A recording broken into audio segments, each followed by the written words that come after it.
Hi, I'm Tim Kulbago from ImageIQ. I'm here today with Dr. Amit Vasanji, our Chief Technology Officer, Chief Science Officer, founder.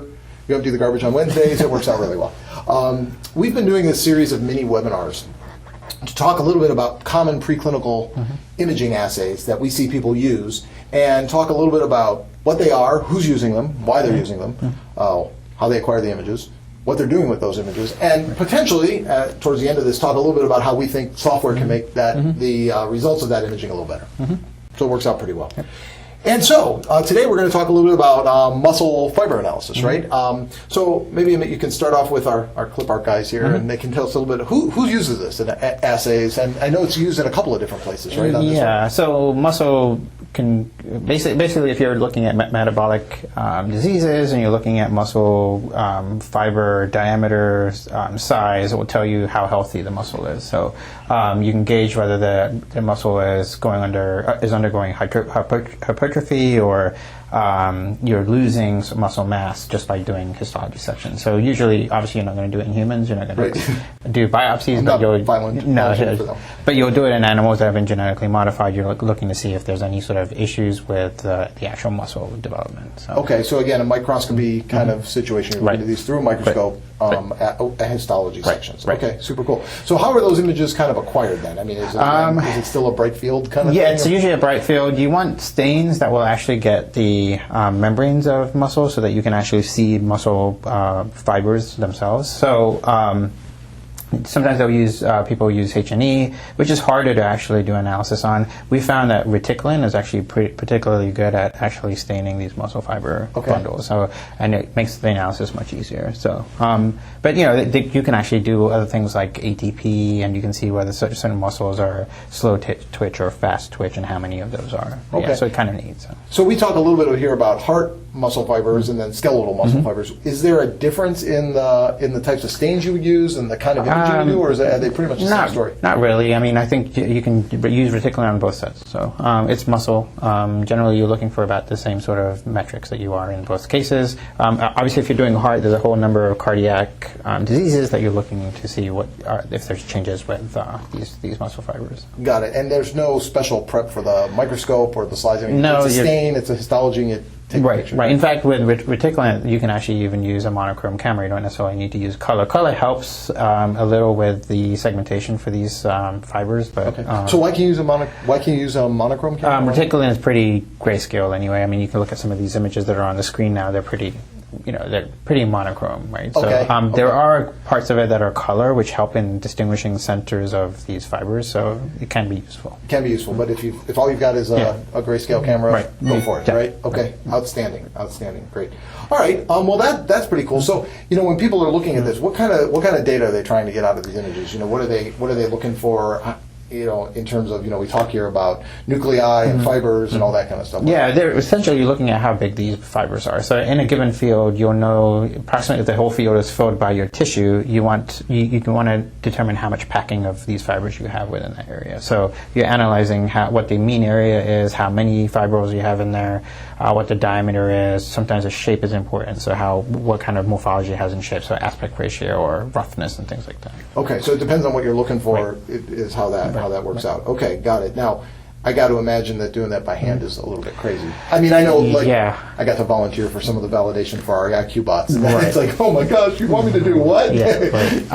So it's a trade-off, right? If you're going to do this manually, you have to have somebody draw circles on these images, and it's torture to do this on a really large image. So generally what happens is you subsample. You find small fields of view within your entire piece of tissue, and you just analyze those pieces. But that's relatively arbitrary, right? Yep, that's arbitrary. It will undersample your entire data set, so you'll get an N that's not representative of the actual amount of fibers you have in undersample. So.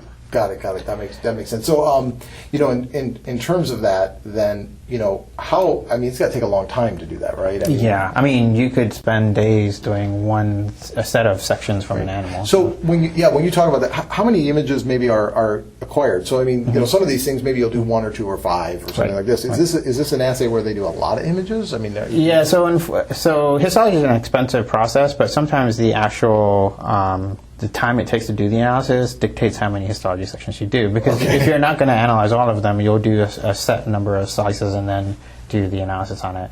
If you've got something that's automated or can do it much faster, obviously you probably do more sections. Right, that makes sense for sure. And then in terms of software analysis, we talk a little bit about trying to get some kind of off-the-shelf thing going on here. And we talk about this in most of these videos that we have, at least in our experience, have seen so many people get themselves in trouble with that, because you get a piece of off-the-shelf software, you get it to work on a subset of your images, and then you run the next experiment, or somebody says, hey, can you reproduce this or whatever, and you can't get it to work because the person who did it last time tweaked something and made a little change. Like, oh man, I can't make that. I can't get it reproduced, and now you got to spend a bunch of time learning it, right? So, that's certainly a challenge, and I guess that's kind of why one of the things we like to end these little videos with is a little bit about the analysis that we've put together, and I can only imagine some of the stuff we've recorded a few of these now, and some of the analysis are relatively simple. This has got the potential to give you all sorts of interesting data, right? So, ImageQuantify.com is a platform that we put together as we've been watching people do preclinical research, and we want to give them a tool to let them analyze their images quickly and inexpensively and consistently. Probably most importantly, consistently. Get the same answer for every image. And so our little logo here that you see on the screen, upload click data, right? You take your images, you upload them to the website, you select the IQ bot. That's the thing we tailor to do the kind of analysis. So in this case, we're talking about muscle fiber analysis. The IQ bot will do its thing, and then you get your data back, right? And you get a couple of different kinds of data back. Now, I guess before we leave this screen, I think one thing that's kind of important to maybe talk about is we have separate IQ bots based on which muscle fiber you're looking at. Is that right? Yep. Okay. So we have one that's for heart and one that's for skeletal. Skeletal often stains a lot easier and a lot clearer than the heart does. Okay. Heart has, and it's less to do with the actual stain and more to do with the orientation of the fibers when you cut through heart. So heart is, because it's a blob essentially, right? It's a sphere. When you cut, it's hard to get fibers that are all running in the same direction. Oh, got it. So when you cut, you end up getting cross sections or oblique sections of a fiber. Okay, so these are long strands. Right. Okay. And you want to eliminate those for the analysis because you really want to see what the cross-sectional diameter and area is. And so skeletal is much easier. They're much longer muscles, and you can cut right through them. Got it. That makes sense. But like you said in the earlier image, you get a lot of different quantitative metrics out of this. So we've got, kind of show you a little bit about what those quantitative metrics look like. It's crazy, but maybe you could just walk through it because, this is good stuff. Yeah. So within a given field, you get the total number of fibril counts, you get the mean area of them, aspect ratio, which is how elongated they are, how round they are, basically whether they have corners or they're smooth surfaces. Oh, that's different than aspect ratio. Right. Okay. Yeah, it's just a morphological metric. So, got it. The mean diameter, perimeter, some of the more common ones. And then you get a histogram of every single one of those parameters. So if you've got 1,000 of them, for each one of those parameters I just mentioned, you'll get a readout. A readout. Yeah, and those are great because sometimes the mean isn't a very good representative of what's going on in your sample. Really? So let's say you had a field of you and you had 4 or 5 really, really big fibrils and the rest were really tiny. The mean's going to average out to be something that's probably on the tiny side. Right. But you've got these really big fibrils, right? Okay. So the best way to actually do that is to plot out histograms. You take your controls or your wild types and your mutants and you plot histograms. You can actually see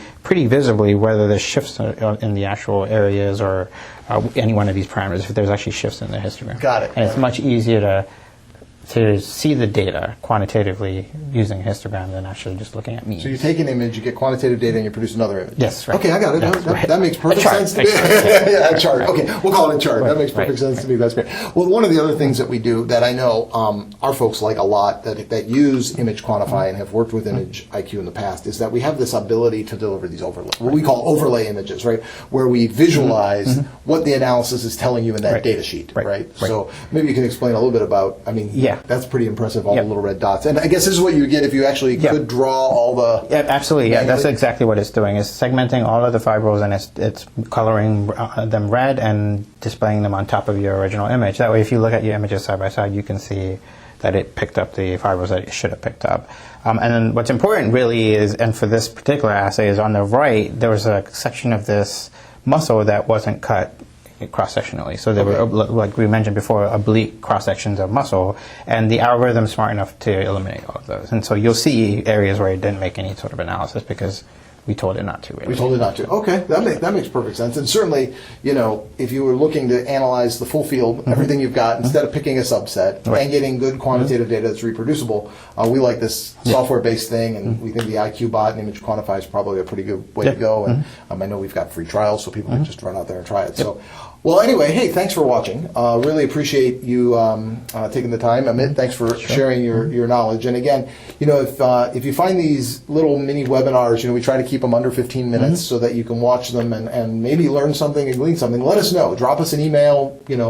Send us. Pick up the phone. Give us a call. We're always happy to learn what you think. If you think there's something else we should talk about, we love talking about this stuff. Amit, thanks for sharing your knowledge. I know it's appreciated, and we will talk to you in the next video. I think we've got plenty of IQ bots to talk about, and certainly plenty of assays. So thanks very much.